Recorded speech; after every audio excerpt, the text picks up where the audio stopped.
Tuwing sasapit ang bakasyon, palaging may kakaibang saya at pananabik sa puso ko. Hindi dahil sa wala ng pasok, kundi dahil sa tradisyong taon-taon naming pagbabakasyon sa probinsya ni Lolo sa Visayas. Isa itong liblib na lugar na para bang kinain na ng gubat at bundok, tahimik, malamig ang hangin, at tila na pag-iwanan ng panahon.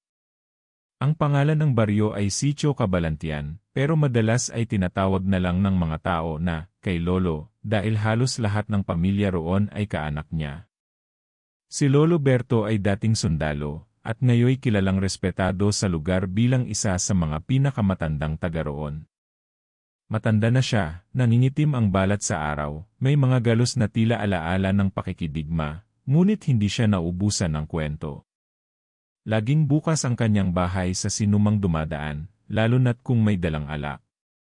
Pagdating namin roon, palaging nakabukas ang pintuan ng kanyang bahay na yari sa kahoy at pawid.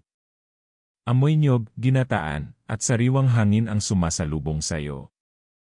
Sa ilalim ng punong mangga malapit sa kubo, naroon ang lumanyang mesa na yari sa makapal na kahoy. Dito madalas ginaganap ang mga inuman tuwing gabi. May mga kababata ako roon. Sina Mark, Tisoy, at Lando, mga dating kainuman, kaswimming sa ilog, at ka-adventure sa bundok. Sa tuwing nagkikita kami, parang walang nagbago. Agad kaming nagkakatuwaan, para bang kahapon lang ang huling tagpo. May kanya-kanya na silang buhay, ang isa'y may anak na, ang isa'y nagtatrabaho sa nyugan, ang isa na may tumutulong sa munisipyo. Pero pagdating ng bakasyon, inuman pa rin ang unang plano. Bawat taon, nagbabago ang baryo. May mga bahay na nadadagdag, may mga daan ng sementado, at may mga bagong mukhang lumilitaw. Ngunit may mga bagay na hindi kailanman nagbabago, ang katahimikan tuwing madaling araw, ang lamig ng hangin sa gabi, at ang pakiramdam na parang ibang mundo ang baryo kumpara sa syudad. Sa unang linggo ng bakasyon ko, puro saya at pahinga lang. Gising sa tanghali, kain ng masasarap na lutong bahay ni Lola. Kahit matagal na siyang pumanaw, sinusunod pa rin ng tita ko ang mga resipe, at tapos ay tulog sa duyan habang humahaplos ang hangin sa mukha. Pero sa gitna ng katahimikan at kasayahan, may napansin akong kakaiba. May mga kwento na agad na umikot sa akin. Sabi ni Lando, may mga nawawalang manok sa kabilang sitio. Si Tisoy naman, nagbirong may mga nilalang daw na hindi dapat kainuman. Minsan, sabi niya, may mga babae rito na magaganda, pero hindi mo dapat pagtiwalaan. Lalo na kung gabi mo lang sila nakikita. Natawa lang ako noon. Akala ko, kwentong lasing lang yon. Pero sa loob-loob ko, parang may bumabagabag. May malamig na hangin dumadampi sa batok ko tuwing gabi. Parang may mata sa dilim na nakamasid. Minsan, pag naglalakad ako pa uwi mula sa bahay ni Lando, parang may anino akong kasunod, subalit paglingon ko, wala naman. Tinanong ko si Lolo kung may aswang sa baryo. Umiling siya sabay ngiti, matagal na akong tumigil sa paniniwala sa aswang. Pero hindi ibig sabihin na wala na sila. Iyon ang unang gabi na hindi ako agad nakatulog. Lumipas ang mga araw, at lalo akong naging pamilyar sa gabi sa probinsya. May kakaibang katahimikan ito, para bang may tinatago. Lalong nagiging buhay ang mga hayop tuwing oras ng gabi. Tumatahol ang mga aso kahit walang tao. May mga uwak na umiikot kahit oras. At sa mga oras na iyon, doon ko rin unang narinig ang kwento ng magandang kainuman. Ayon sa matandang tagapagsalita ng barangay, minsan daw sa mga lamay o kasayahan sa baryo, may isang babae na lilitaw. Di mo raw siya kilala, pero di mo rin maramdaman na dayuhan siya. Napakaganda, maputi, maamo, matangkad, at laging nakangiti. Hindi siya palakibo pero masarap kausap kapag lasing ka na. Walang may alam kung saan siya umuwi. At kapag kinaumagahan, madalas ay may isa sa mga kalalakihan ang nagkakasakit o bigla na lang nawawala. Hindi ako naniwala noon. Isinantabi ko ang takot at sinabi sa sarili ko, alam mong mga kwentong baryo lang yan. Pero hindi ko alam na sa mga susunod na araw, makikilala ko siya. At magsisimula ang kwento ng isang inuman na hinding-hindi ko malilimutan. Noong gabing iyon, may lamay sa kabilang purok, isang matandang lalaki na kilala sa baryo bilang Mang Isko ang pumanaw. Matagal na raw itong may sakit, at sa edad na higit 90, hindi na raw katakataka kung bakit binawian na siya ng buhay. Pero sa baryo, ang lamay ay hindi lang para magluksa. Isa rin itong okasyon ng pagkikita, pagkukwentuhan, at syempre, inuman. Kasama ko sina Mark at Lando noon. May lamisang nakapwesto sa gilid ng bahay ng namayapa, may mga upuan sa paligid, at ang pinakasentro, isang galon ng lambanog. Katabi nito, yelo sa balde at platitong may mani, itlog na maalat, at chicharong may suka. Gabi pa lamang pero abot tenga na ang ingay ng tawanan. Kanya-kanyang salin, kanya-kanyang tagay. Habang umiikot ang tagay, napansin kong may bagong mukha sa grupo. Isang babae, maputi, may mahabang buhok na kulay itim, at tila ba kumikinang sa ilalim ng ilaw ng lampara. Suot niya ang simpleng bestida na kulay asul, pero ang kanyang presensya ay animoy hindi karaniwang panauhin. Hindi siya mukhang taga rito. Wala akong maalalang ganitong babae noong mga dati kong bakasyon. Pare, kilala mo yon? Bulong ko kay Lando habang itinuturo siya sa pamamagitan ng aking mata. Yan. Hindi ko rin alam eh. Pero ang sabi ni Tisoy, parang taga-ibang sityo raw. Ngayon lang nakita. Napalingon ako muli. Tahimik lang siya habang nakaupo. Hindi siya uminom sa una, pero maya-maya, parang tinatawag ng tagay. Nang inabot sa kanya ang baso, umiti lang siya at dahan-dahang tinungga ang laman nito. Buo. Walang reklamo. Tila sanay. Pagkaraan ng ilang ikot, napansin kong palagi ko siyang nakakatapat sa tagay. Parang sinasadya. At sa tuwing kami magtatagpo ng tingin, ningiti siya. May laman. May kilabot. Lumapit ako. Miss, taga rito ka ba? Usis ako. Ngayon lang ako tumigil dito, maikling sagot niya. Ikaw? Nagbabakasyon lang. Kay Lolo ako tumitira, si Lolo Berto. Napangiti siya, sabay sabing, si Lolo Berto. Mabait siya. Madalas ko siyang makitang naglalakad sa ilog. Napakunot ang noo ko. Ha? Kailan mo siya nakita? Di na siya madalas lumabas ng bahay ngayon, matanda na. Hindi siya sumagot. Bagkus ay ngumiti lang siyang muli, mas malalim na yon, at saka bumaling sa ibang kausap. May naramdaman akong kilabot. Parang may kulang sa kwento niya. Parang may mali. Habang tumatagal ang gabi, napansin kong mas dumadalas ang pagbato ng tagay sa kanya. Hindi siya tumatanggi. Umiinom siya ng parang wala lang. At ang mas nakagugulat, hindi man lang siya namumula o nawawala sa sarili. Samantalang kami, unti-unti nang nahihilo. Mabigat ba katawan mo? Tanong ni Mark sa akin. Parang antok na antok ako. Pareho kami ng pakiramdam, napakabigat ng katawan, para bang may hinihigop mula sa loob. Tiningnan ko ang babae. Siya lang ang tila buhay na buhay. Kumikinang ang mata sa dilim.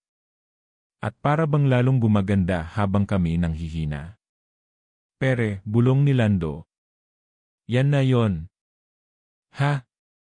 Yung kwento ni Tisoy. Yung magandang kainuman. Hindi na ako nakakibo. Bumigat ang dibdib ko. Lalong lumamig ang paligid. Nakaramdam ako ng matinding uhaw, pero hindi tubig ang hanap, parang may kakaibang pananabik na hindi ko maipaliwanag. Ang tingin ko sa kanya, unti-unti ring nagbabago. Hindi na siya basta maganda. Para siyang nilalang na mahirap tanggihan. Para siyang demonyo sa anyong tao. Tinangka kong tumayo. Nanginginig ang tuhod ko. Lando, uwi na tayo, bulong ko. Pero wala na si Lando. Tumingin ako sa paligid, wala na rin si Mark. Ako na lang at siya. Halika, sabi niya, hatid na kita sa inyo. Hindi ko alam kung bakit, pero sumama ako. Wala akong kontrol sa sarili ko. Parang hinihila ako ng kanyang presensya. Dumaan kami sa likod ng bahay ni Mang Isko, papunta sa masukal na parte ng baryo. Doon, biglang nag-iba ang ihip ng hangin. Tumingala ako. Wala na ang mga bituin. Wala na rin ang buwan. Tanging siya at ang malamlam na liwanag mula sa kanyang mga mata ang tangi kong nakikita. Itinapat niya ang kanyang mukha sa akin. Mainit ang hininga niya. Masarap ka palang kainuman, bulong niya. Isang iglap, wala na akong malay. Pagmulat ng aking mga mata kinabukasan, nasa kama na ako sa bahay ni Lolo. Umaambon sa labas at ang hangin ay malamig, may kasamang halimuyak ng basang lupa. Nanginginig ako kahit may kumot. Para akong sinaksakan ng sipayo at hinigop ng bangungot. Mabigat ang ulo ko, masakit ang katawan, at pakiramdam ko'y binugbog ako sa panaginip. Hindi ko agad matandaan kung paano ako nakauwi. Ang huling naaalala ko ay ang mukha ng magandang babae, malapit sa akin, nakatitig sa mga mata ko, at bumulong ng kung anong bagay na hindi ko maintindihan. Pagkatapos noon, blanko na. Pagtayo ko, naramdaman kong may masakit sa lid ko. Pagharap ko sa salamin, may nakita akong 3 maliliit na marka ng kalmot, tila gawa ng kuko ng hayop. Sa tagiliran ko naman, may mapupulang pasa, paikot, parang sinipsip. Tila baga pinanggalingan ng matinding pagkakapit. Hindi ito mga normal na marka ng pagkakadapa o pagkakatulog sa maling posisyon. Lolo, sabi ko habang nilalagyan ng gamot ang mga sugat, naalala niyo ba kung sino ang naghatid sa akin kagabi? Hindi tumingin si Lolo. Wala akong nakita. Basta nakita ka na lang ng tita mo na parang hilo, dumausdos sa harap ng bahay. Tahimik siya habang nilalagyan ako ng langis sa bato. Sino ba kasama mo kagabi? Tanong niya bigla.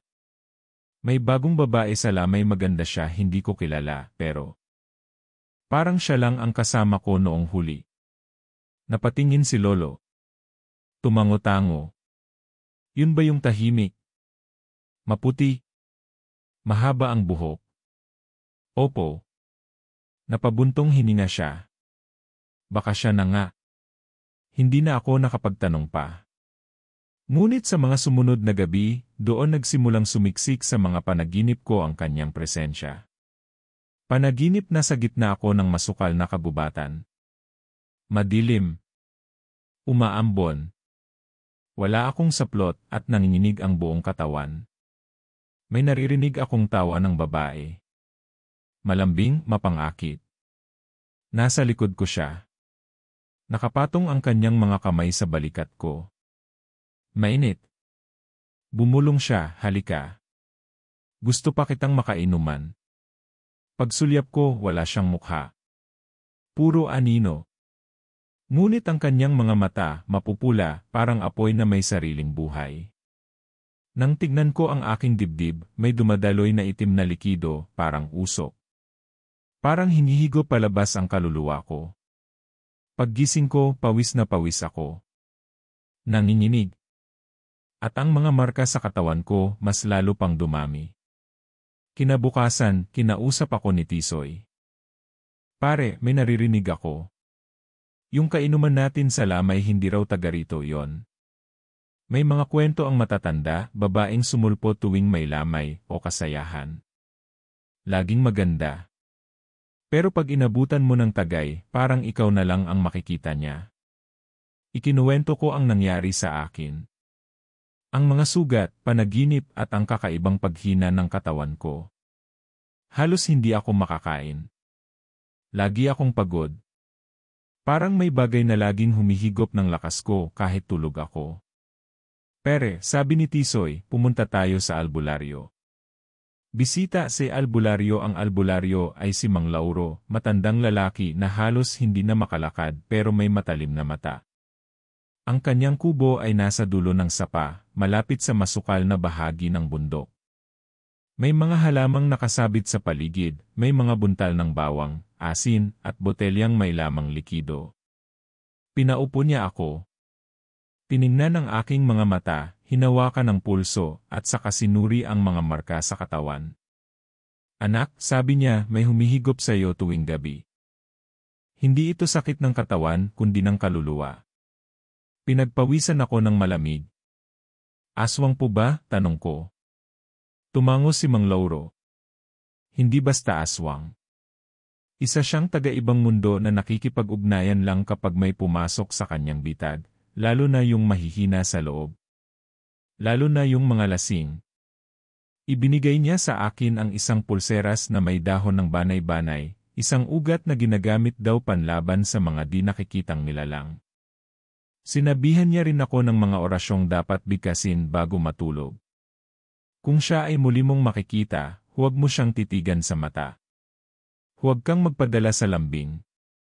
Dahil pag nahuli ka ulit, hindi lang lakas mo ang mawawala. Kasama na ang kaluluwa mo. Pag-uwi ko, parang biglang bumigat ang paligid. Ang alikabok sa sahig ay may kakaibang anyo, mga yapak ng paa ng babae, basa, paakyat sa bintana ng aking silid. Hindi ako nakatulog. At mula sa labas, may narinig akong boses. Bakit hindi ka na lumalabas? Ang tinig ay pamilyar. Matapos ang gabing hindi ako nakatulog, sinikap kong iwasan ang paglabas. Pero sa isang baryong ang aliwan lang ay tagayan at kwentuhan, mahirap umiwas sa mga kainuman. Lalo na kung may lamay, binyagan, o kahit anong dahilan para mag-ipon ng tao sa isang bahay at magbukas ng lambanog. Dumating ang Sabado. Nagkayayaan na naman ang mga barkada. Wala raw pasok kinabukasan, kaya tuloy ang inuman sa bahay ni Nalando. At tulad ng inaasahan, pinilit nila akong sumama. Pre, tigil ng drama mo, sabi ni Mark, baka minumulto ka lang dahil sobrang dami mong iniinom dati. Pero ako, nagdalawang isip pa rin. Hanggang sasabihin ni Lando, huwag ka nang matakot. Ako na bahala sa'yo. Pag may magandang babae ulit, ako ang tatabi. Napangiti ako kahit pilit. Sige na nga. Basta't hindi lang ako maglalasing. Baka sakaling masagot na rin ang mga tanong ko kung sakaling bumalik ang misteryosang kainuman. Gabi ng tagayan sa silong ng bahay ni Lando naganap ang tagayan. Nandoon ulit si Mark, si Tisoy, si Dado, at ilang kabarkada. May kasamang videoke, may ihaw-ihaw, at syempre, lambanog na halo sa iba't ibang bote, may sinamahan ng mangga, may kalamansi, at may dalang siling labuyo. Sa umpisa, masaya. Halakhakan, kantahan, kwentuhan. Ako, tahimik lang sa isang sulok. Pero alam ng lahat kung bakit ako ganon. Takot. Alalang baka biglang sumulpot muli ang nilalang na yon. At sa hindi inaasahang pagkakataon, dumating muli siya. Pareho pa rin ang suot, bestida na asul, buhok na itim at mahaba, balat na maputi. Pero ngayon, mas malamig ang kanyang dating. Hindi siyang umiti. Tahimik siyang naupo sa dulo ng lamesa. Lahat na patingin. Lahat na tahimik. Ay, yung babae na naman, bulalas ni Dado, na mukhang nakainom na ng 3 tagay. Gusto mo ulit ng tagay, Miss? Biro ni Tisoy. Hindi siya sumagot. Kinuha niya ang baso, tinungga. Buo. Tiningnan ko si Lando. Tiningnan niya rin ako. Pareho kaming nanlamig. Hindi kami makagalaw. Sa tuwing may titig mula sa kanya, parang humihinto ang oras. May kakaiba sa presensya niya. Ang amoy ng hangin ay tila naging bulok na dahon at usok ng kandilang pumatay ng lamok. At nang ako ang abutan ng tagay, tiningnan niya ako ng diretsyo sa mata. Naaalala ko ang bilin ni Mang Lauro, huwag mo siyang titigan. Huwag kang magpadala sa lambing. Pero napako ang tingin ko sa kanya. Hindi ako makalingon. Parang may dikit ang kanyang mata sa kaluluwa ko. Hindi ako makapagsalita. Hindi ako makaiwas. Tumayo siya. Lumapit.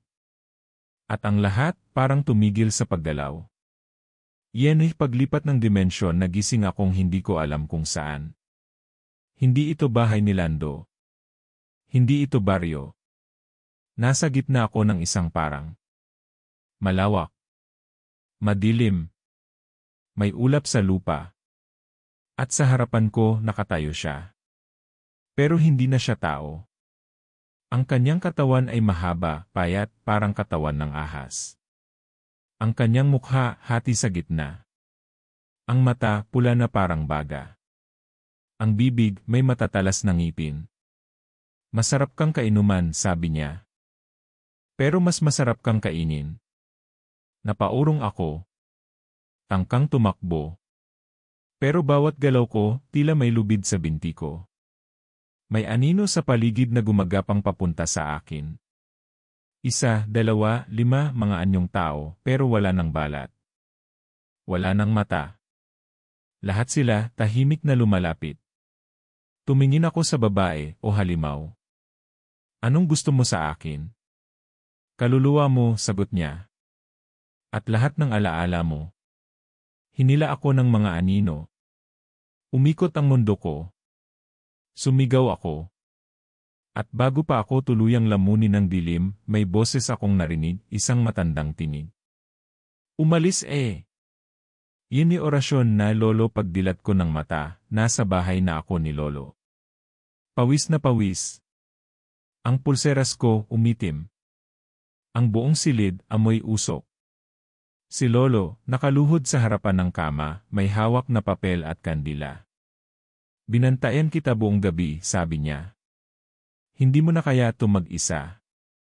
Gusto kanyang kunin. Lumuha ako. Hindi ko na napigilan. Lolo, ano ba siya? Hindi siya basta aswang. Isa siyang kainuman ng kaluluwa, mga nilalang na naninirahan sa pagitan ng kamatayan at buhay. Nakukuha nila ang anyo ng tao. Sumasabay sa lamay, inuman, saya. Pero ang gusto nila, ang kaluluwa ng mga lasing at mahihina ang loob. Paano ko makakaligtas? Panahon na para makipaglaban ka.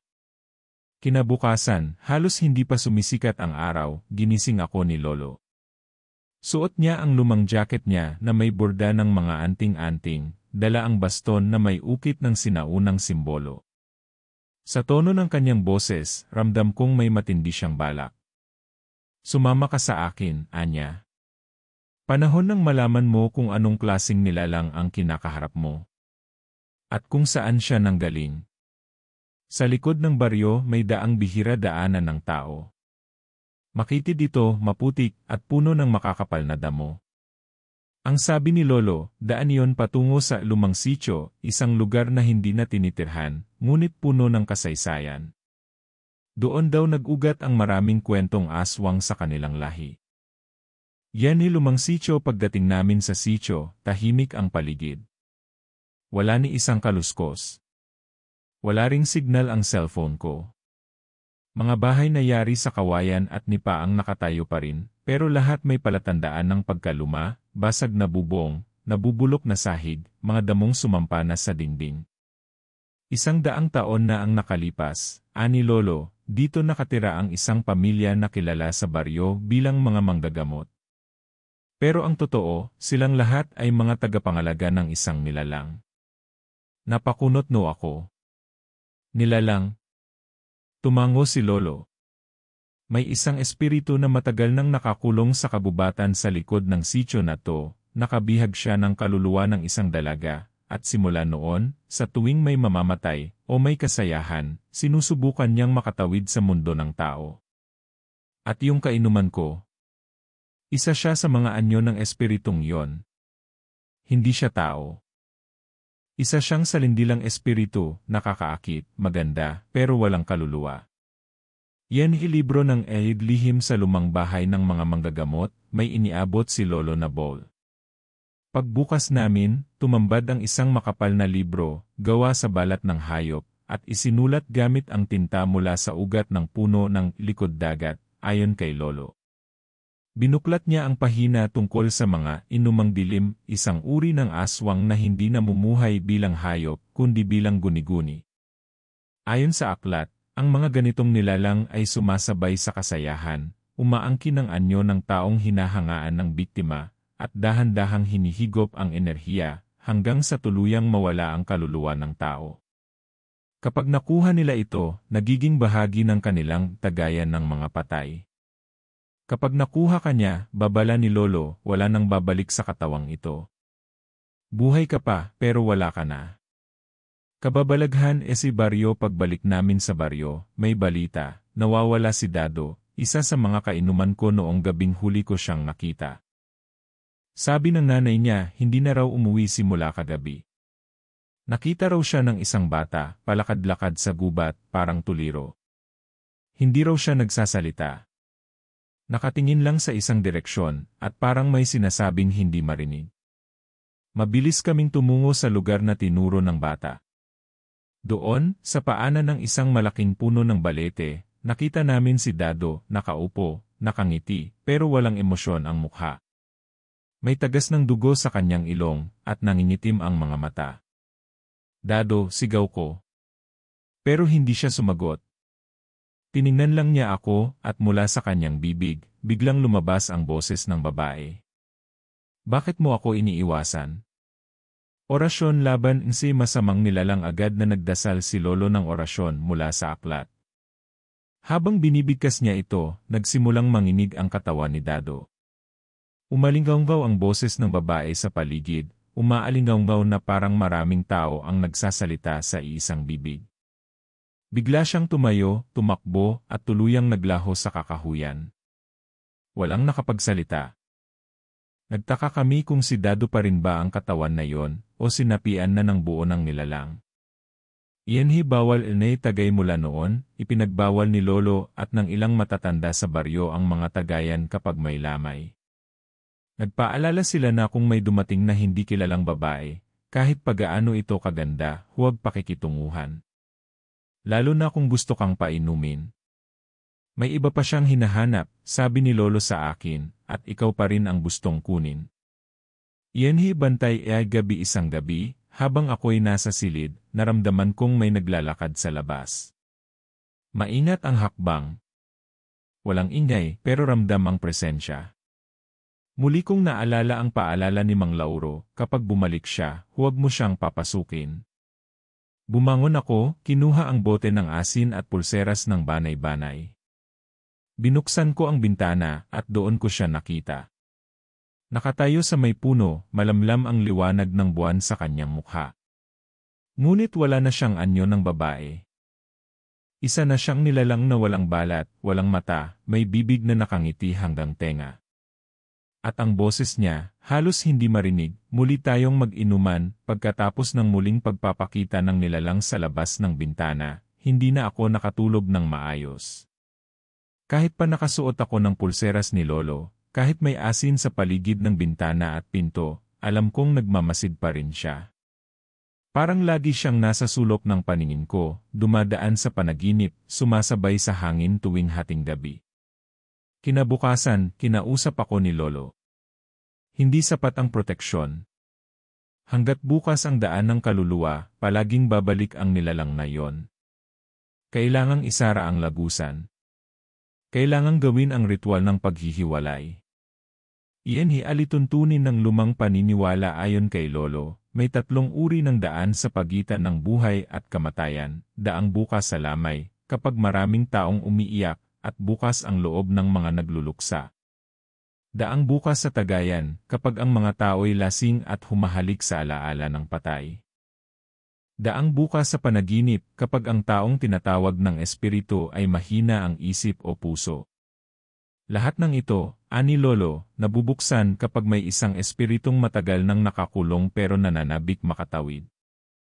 Ang tanging paraan para isara ang lagusan ay sa pamamagitan ng ritual na hango sa lumang albularyong kaalaman, ritual na matagal nang hindi ginagamit sa baryo dahil sa takot na baka lalo lamang makatawag ng mas maraming kaluluwa. Pero kailangan naming sumugal. Iyan ay pagsisimula ng ritual gabi ng kabilugan ng buwan.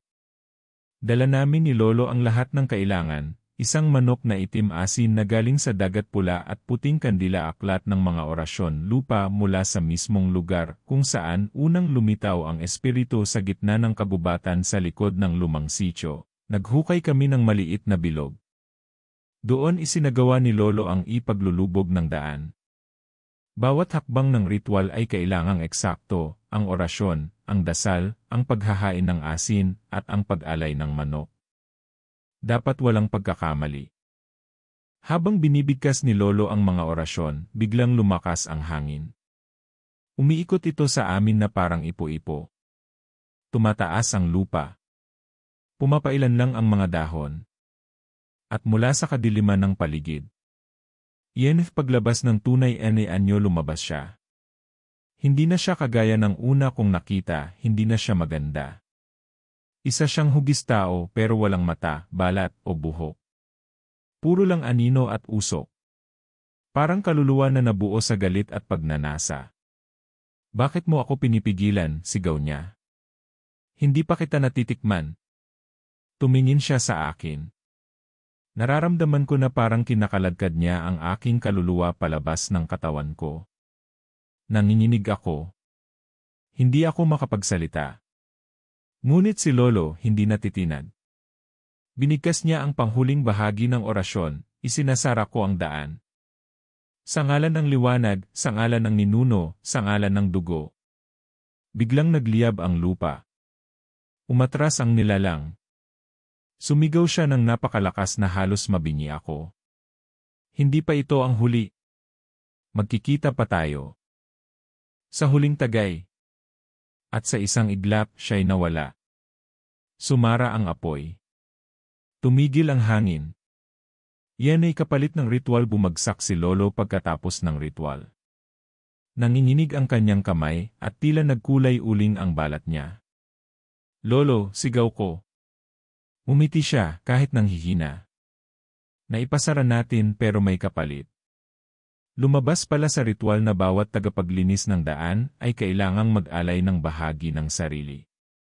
Sa kaso ni Lolo ang kanyang lakas.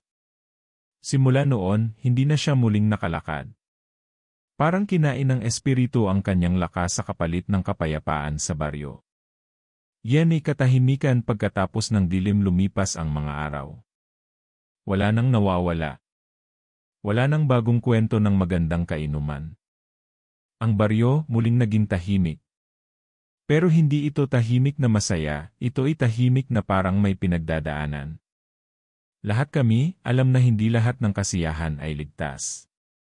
Hindi lahat ng tagay ay para sa tuwa. Minsan, habang naglalakad ako sa gilid ng ilog, may nakita akong batang babae. Nakaupo sa isang bato. Nakangiti. Pero agad siyang tumakbo at naglaho. Walang bakas. Walang ingay. Tiningnan ko ang pulseras ko. Bahagyang umitim. Ini babala para sa lid susunod na henerasyon. Isang gabi, tinawag ako ni Lolo. Anak, kung dumating ang araw na muli siyang bumalik, kailangang may handang tumindig. Iniabot niya sa akin ang aklat. Ang pulseras. Ang baston. Hindi lahat ng laban ay sa espada. Minsan, sa tagay nagsisimula ang mga giyera.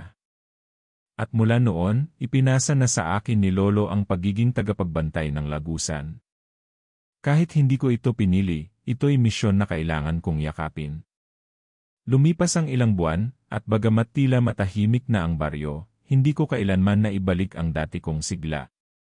Araw-araw, dala ko ang baston ni Lolo, ang aklat ng mga orasyon, at ang pulseras ng banay-banay, hindi bilang alahas, kundi bilang sandata.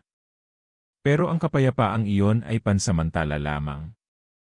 Isang gabi, isang balita ang nagpagimbal sa buong baryo, pumanaw si Lolo. Hindi ako makapaniwala.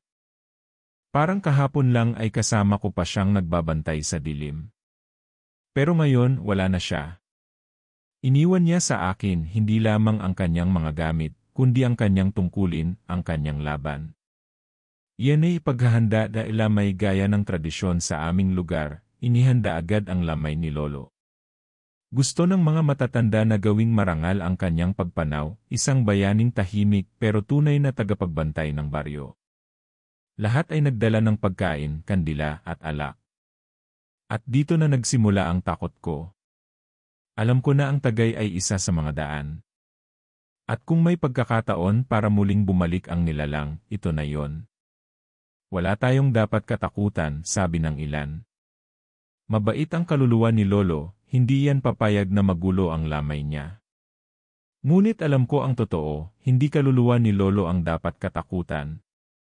Yan ay kainuman sa huling lamay sa ikalawang gabi ng lamay, habang abala ang lahat sa pagkain at inuman, napansin kong may isang babae sa gilid ng lamay. Nakatayo lang siya sa dilim, malayo sa liwanag ng kandila. Suot niya ang itim, at kahit gabi, aninag ko ang maputing balat niya at mahabang buhok. Wala siyang kasama. Wala ring pumapansin sa kanya. Lumapit ako. Ate, kanino po kayo dito? Ngumiti siya, ang ngiting matagal ko nang hindi nakakalimutan. Matagal kitang hinintay. Sa wakas, tayo'y magkasama na ulit. Yenes pagsapit ng takot dahil lamay hindi ko na siya kinausap. Umatras ako, kinuha ang asin sa bulsa ko, at binato ko sa direksyon niya. Bigla siyang nagsisigaw. Sumiklab ang paligid niya sa asul na apoy. Napahinto ang lahat. Ang mga kainuman biglang napalingon. Ang matandang nagdadasal napatigil. Ang ilaw ng kandila ay parang humina. Mula sa babae, unti-unti siyang nagbago, unti-unting nawawala ang balat, natutunaw ang anyo. Lumitaw ang anino, usok, at hugis ng dating nilalang. Muli akong makakatawid sa pamamagitan ng lamay ng bantay, sigaw niya. Iyanif paggamit ng aklat ilili orasyon tumakbo ako sa puntod kung saan nakalagay ang aklat. Binuklat ko ang pahina tungkol sa huling tagay. Ito ang orasyon na maaari lang gamitin kapag ang nilalang ay sumubok muling tawirin ang daan gamit ang katawang ng isang yumao. Kahit nanginginig ako, kahit umiiyak ako sa pagkabigla, sinimulan kong bigkasin ang dasal. Sa pagitan ng buhay at patay, sa apoy at asin, sa dugo ng bantay at anting-anting, pinipigil kita. Isinasara ko ang huling daan. Sumigaw ang nilalang. Umangat siya sa ere. Lumitaw ang mga aninong kaluluwa sa likod niya, tila mga dating biktima na ginamit niya para makatawid. Hindi mo ako mapipigil. Hindi habang ikaw ay tao lamang. Yan huling handog na Lolo biglang may liwanag na bumalot sa puntod ni Lolo. Mula doon, lumitaw ang kanyang imahe, hindi bilang kaluluwa, kundi bilang liwanag. Hawak niya ang kanyang baston. Tiningnan niya ako, umiti at nagsalita, hindi ka na nag-iisa. Ang baston sa aking kamay ay nagliwanag. Ang pulseras ko ay uminit. At sa huling pagkakataon, sabay naming binigkas ang panghuling linya ng orasyon, sa ngalan ng dugo, sa ngalan ng liwanag, isinasara ko ang huling tagay. Pumutok ang hangin. Nawindang ang nilalang. At sa isang sigaw ng matinding galit, tuluyan siyang napawi, kasama ang lahat ng aninong kaluluwa. Pagkatapos ng laban matapos ang lahat, ang lamay ni Lolo ay natapos ng tahimik. Wala nang kainuman. Wala nang misteryosong babae.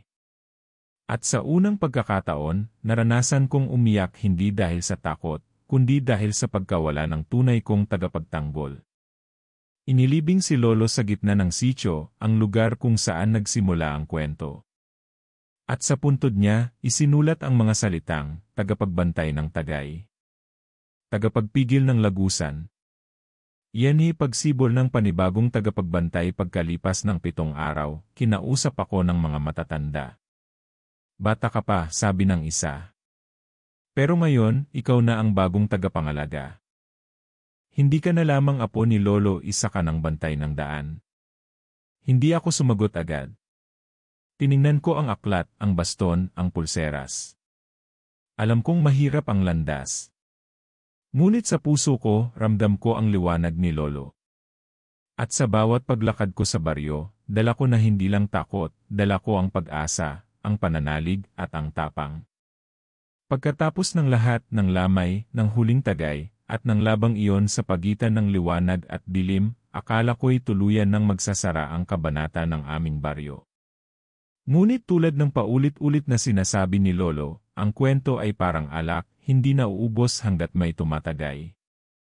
At ngayong ako na ang bagong tagapagbantay ng kwento, ako na rin ang may tungkuling panatilihing buhay ang alaala, ang babala, at ang diwa ng katotohanan. Iyan ay pagbabalik ng katahimikan sa mga sumunod na buwan, tila muling naging tahimik ang baryo. Ang gabi ay hindi na masyadong mabigat. Wala nang aninong dumadaan sa bintana. Wala na ring kwento ng misteryosong kainuman na nagpapakita sa mga inuman. Muling nabuhay ang pagtitiwala ng mga tao sa gabi. May mga binatang naglalakad na sa ilalim ng buwan. May mga lasinggerong muling natutong tumawa habang may hawak na tagay. Pero sa bawat halakhak, ako'y alerto. Dahil alam ko, ang kalaban ay hindi laging nawawala, minsan nag-aabang lang ng tamang pagkakataon. Iyan bagong sigla ng sityo dahil sa katahimikan, unti-unting lumakas ang baryo. May mga negosyong muling nagbukas. May mga bumalik na pamilya mula sa ibang bayan. Ang dati baryong takot sa gabi, ngayon may mga kabataang nagkakantahan tuwing gabi, may mga barakong nag-inuman na walang kaba. Ngunit sa bawat bagong mukhang nakikita ko, iniisip ko, alin kaya sa kanila ang posibleng susunod na biktima? Alin sa kanila ang hihikayatin ng nilalang sa isang tagay? Iyan paglabas ng bagong LA panaginip doon nagsimula muli ang panaginip. Hindi na tungkol sa dati. Kakaiba ito, may isang batang babae, may suot na pula, nakatayo sa ilalim ng puno ng mangga sa tabi ng ilog. Tinitignan niya ako at sinasabi, hindi mo na ako matatanggal. Nasa dugo mo na ako. Ginigising ako ng pawis. Ramdam ko ang panlalamig ng hangin kahit tanghaling tapat. Sabi ni Lolo dati, kapag ang nilalang ay tumagos na sa panaginip, ibig sabihin hindi ito tapos. At kung totoo ang sinabi ng nilalang sa lamay na magkikita pa kami sa huling tagay, posibleng hindi pa yon ang dulo. Iyan pag-usbong ng kakaibang bata isang araw, tinawag ako ng kapitan. May kakaibang nangyayari sa mga bata. Parang may iba sa kanila. Hindi natutulog. May isa, nagsabi raw na may kainuman siyang kausap sa gabi. Napalingon ako. Dinala ako sa bahay ng batang lalaki. Tahimik siya, nakaupo sa sahig. Hawak ang isang baso ng tubig na parang iniinuman ng lambanog. Kausap ko si ate. Maganda siya. Sabi niya, darating ka raw. Dito na ako kinabahan. Ang nilalang hindi na lang pala bumabalik. Nagbubunga na. Nag-iwan ng impluensya. Nagtatago sa likod ng inosensya. Iyan pagsusulat ng bagong aklat na alala ko ang utos ni Lolo, kung gusto mong talunin ang dilim, huwag mong ilihim ang liwanag. Kaya sinimulan kong isulat ang kwento. Isang bagong aklat, hindi lang tungkol sa nilalang, kundi tungkol sa mga aral na iniwan ni Lolo, sa mga ritual, sa mga palatandaan, at sa mga posibleng susunod na bantay. Gusto kong ang bawat henerasyon ay may gabay. Na hindi sila asa lang sa kwento ng matatanda. Na kung dumating man muli ang gabi ng tagay, handa na silang tumindig. Iyan paghahanap ng susunod bantay alam kong hindi ako habang buhay. At habang maaga pa, gusto kong hanapin ang susunod. Ang batang may tapang. Ang may mata sa dilim at pusong handang magsakripisyo. Isang tulad ko o mas higit pa. May isang batang babae sa baryo. Anak siya ng isang umalis na lasenggo. Tahimik pero matalim tumingin. Naaalala ko ang sarili ko sa kanya. Isa siyang kandidato. Isang pag-asa. Kaya dahan-dahan ko siyang nilalapitan, hindi bilang guro, kundi bilang kwentista. May alam ka bang kwento tungkol sa aswang sa tagay? Ngumiti siya. Pero kwento lang daw yon, sabi nila. At doon ko nalaman handa siya. Dahil alam ng matatalino, ang sinasabing kwento lang ay kadalasang may pinaghuhugutan. Iyan pagpasa ng apoy isang gabi, isinama ko siya sa ilalim ng buwan. Bitbit ko ang aklat, ang baston, at ang pulseras. Sabi ko, ang kwento ay hindi natatapos. Pero may mga taong itinalaga para maging bantay ng bawat pahina. Inabot ko sa kanya ang pulseras. At sa gabing iyon, alam kong may bagong simula. Hindi pa tapos ang laban. Hindi pa tapos ang tagay. Pero hindi na ako nag-iisa. Epilogo, Denny matapos-tapos inikwento ngayon, habang sinusulat ko ito, naririnig ko ang halakhakan mula sa kabilang bahay. May inuman. May tagayan. May kwentuhan. At hindi ko sila pipigilan. Dahil hindi sa pagbawal sa tagay maliligtas ang baryo. Kundi sa pag-alam kung kailan dapat tumigil. Kung kailan dapat makinig. At kung kailan dapat maniwala sa mga kwento. Sa bandang dulo, hindi ito simpleng kwentong kababalaghan. Ito ay kwento ng isang magandang kainuman sa probinsya ni Lolo, na naging alamat, naging trahedya, naging labanan, at ngayon ay naging babala. Ang kwento ay buhay. At ang kwento ay nagpapatuloy.